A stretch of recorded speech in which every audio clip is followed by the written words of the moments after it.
Hello students, welcome back to my channel. This is Sonia Jain. तो बेटा आज हम करेंगे शिक्षा निदेशालय राष्ट्रीय राजधानी क्षेत्र दिल्ली से आई हुई वर्कशीट नंबर 22 क्लास 6 के लिए। विषय विज्ञान है, डेट है इसकी 16 दिसंबर। तो आज का हमारा टॉपिक है विद्युत तथा परिपथ। फ्यूज एक ऐसा सुरक्षा उपकरण है जो किसी भी उपकरण या सर्किट को किसी भी हानि से बचाने के लिए इस्तेमाल किया जाता है। फ्यूज एक हमारा ऐसा सुरक्षा उपकरण होता है जो किसी भी उपकरण को या सर्किट को किसी भी हानि से बचाने के लिए इस्तेमाल किया जाता है। किसी भी उपकरण में ज़्यादा करंट आने पर किसी भी प्रकार का फॉल्ट होने पर फ्यूज उसकी सप्लाई को बंद कर देता है, जिससे कि उससे होने वाली हानि को बचा जा सके। देखो बेटा होता क्या है, देखो जैसे कि ये तार है, ये तार जा रही है, यहाँ पर फ्यूज लगा हुआ है। ठीक है, यहाँ पर फ्यूज लगा हुआ है। ठीक है, तो जो फ्यूज होता है यहाँ से और यहाँ से हमारे घर में जा रही है, करंट हमारे घर में जा रहा है। ठीक है, इधर से हमारे घर में जा रहा है और यहाँ से आ रहा है। ठीक है, इसके बीच में एक पतली सी तार लगी होती है। ठीक है, यहाँ से यहाँ तक एक तार लगी होती है।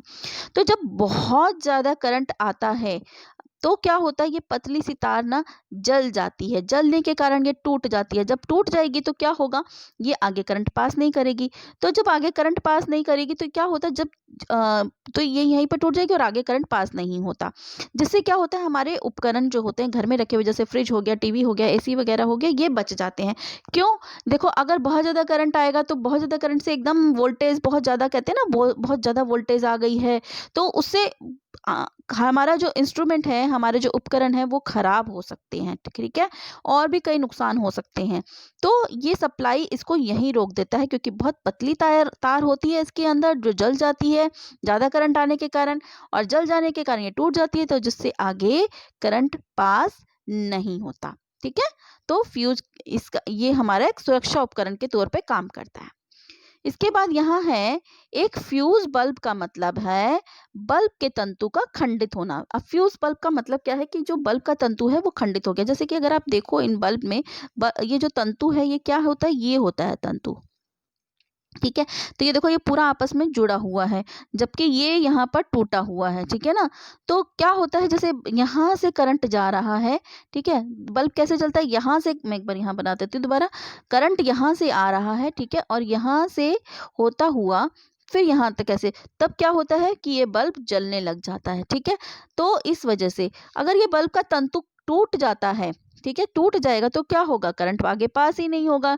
जैसे कि इसमें आगे पास हो रहा है, तो जब पास ही नहीं होगा तो क्या होगा, वो जलेगा ही नहीं बल्ब। ठीक है, तो बल्ब का तंतु खंडित होने के कारण विद्युत सेलों के टर्मिनलों के बीच विद्युत धारा का परिपथ टूट जाता है। तो इनके आपस जो विद्युत धारा है, बिजली का वो सप्लाई है, वो टूट जाएगी।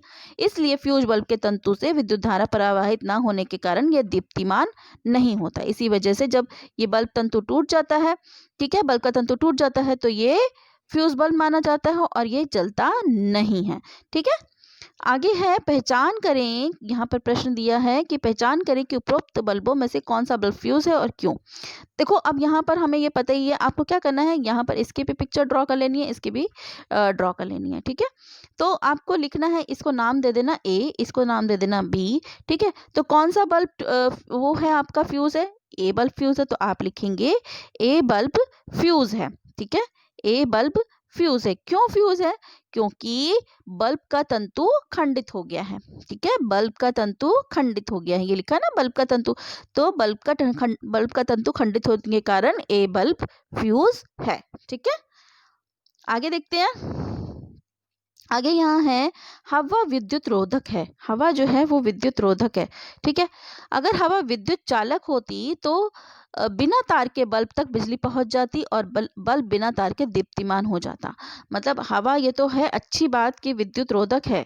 ठीक है, अगर हवा विद्युत का चालक होती तो हमें जो आजकल हम तार लगाते हैं एक जगह से दूसरी जगह तक बिजली पहुंचाने के लिए, तो हमें वो तारों की जरूरत ही नहीं होती और हवा बिजली के बगैर ही, बिजली जो है हवा से ही सब जगह पहुंच जाती। ठीक है, और इससे कितना नुकसान हो सकता था, कहीं पर भी मतलब एकदम बहुत ज़्यादा बिजली पहुंच जाना, कहीं भी हवा चली एकदम बिजली ज़्यादा कहीं पर भी हो सकती थी।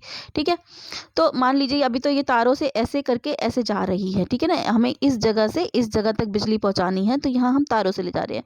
लेकिन अगर हवा अगर विद्युत का चालक होती तो ये तो कहीं पर भी किधर भी किसी भी डायरेक्शन में जा सकती थी, है ना, तो ये नुकसान हो जाता। तो इसमें से तार में से जाती हुई विद्युत को चारों तरफ फैल जाती है। इसमें तार में से जाती हुई विद्युत चारों तरफ फैल जाती है और ये वह बहुत खतरनाक स्थिति होती है। मतलब जो तारे हैं, जैसे ये जो तार है, इसके अंदर जो विद्युत जाती है, ठीक है, वो बहुत खतरनाक होती है। देखो, अगर आप यहाँ पिक्चर में देखोगे तो इस आदमी ने सर्किट में हाथ डाला हुआ है, ठीक है, ये देखो उंगली इधर डाली हुई है, ठीक है ना, तो इसको करंट लग रहा है बड़ा जोर का। तो इसलिए ये कभी भी गीले हाथ, कहते हैं ना, स्विच को हाथ नहीं लगाना चाहिए गीले हाथ से, ठीक है। तो इससे, और ना हो उनके साथ छेड़खानी करनी चाहिए, उंगली नहीं डालनी चाहिए। तो क्योंकि इसमें जो विद्युत होती है, बिजली की वो जो करंट होता है, वो बहुत खतरनाक होता है, ठीक है। आगे यहाँ पर है मिलान करना है हमें, ठीक है। तो देखते हैं स्विच। पहला है स्विच। स्विच क्या होता है बेटा? एक सरल युक्ति जो परिपथ को जोड़ सकती है या तोड़ सकती है। तो इसका ये पहले का उत्तर है, ठीक है। फिर उसके बाद है फिलामेंट। फिलामेंट क्या होता है बेटा? अभी हमने पढ़ा था फिलामेंट क्या होता है, जिससे विद्युत धारा के प्रवाह से दीप्तिमान हो जाता है, ठीक है। तो ये है 2, ठीक। विद्युत रोधक। विद्युत रोधक क्या होता है? विद्युत जो अपने विद्युत को प्रवाहित नहीं होने देता, ठीक है। तो विद्युत रोधक ये आ गया हमारा तीसरे नंबर का, अपने अंदर से विद्युत धारा को प्रवाहित नहीं होने देता। फिर है बैटरी। बैटरी क्या होती है? सेल का समूह। तो ये हो गया 4th का उत्तर। विद्युत चालक जो अपने अंदर से विद्युत धारा को प्रवाहित होने देता है, ठीक। फिर सेल। सेल क्या होती है? यह वह उपकरण है जो रासायनिक ऊर्जा को विद्युत ऊर्जा में बदल देता है, ठीक है। तो पहले का उत्तर ये आ गया, सेकंड का फिलामेंट ये हो गया, और विद्युत रोधक। विद्युत रोधक क्या हुआ? जो अपने अंदर से विद्युत नहीं जाने देगा, ये आ जाएगा। फिर बैटरी। बैटरी क्या होती है? सेलों का समूह होता है। और विद्युत चालक। विद्युत चालक जो अपने अंदर से विद्युत प्रभावित होने देता है। और सेल जो रासायनिक ऊर्जा को विद्युत में बदल देता है, ठीक है। तो ये इस तरीके से उत्तर लिख देना है। अच्छा बेटा, फिलामेंट में आपको बता दूं, फिलामेंट ये जो है ना, बल्ब तंतु, इसे फिलामेंट कहते हैं। ये देखो, ये जो है ना, इसे फिलामेंट भी कहते हैं, ठीक है। तो इसे बल्ब तंतु भी कहते हैं और फिलामेंट भी कहते हैं, ओके। तो यहाँ पे हमारी ये वर्कशीट कंप्लीट होती है। अगर आपको मेरे वीडियोस अच्छे लगते हैं तो प्लीज़ उन्हें लाइक ज़रूर कर दीजिएगा, क्योंकि लाइक करने से मुझे मोटिवेशन मिलता है और वीडियोस बनाने का। और मेरे चैनल को सब्सक्राइब कर दीजिए, शेयर कीजिए अपने फ्रेंड्स के साथ।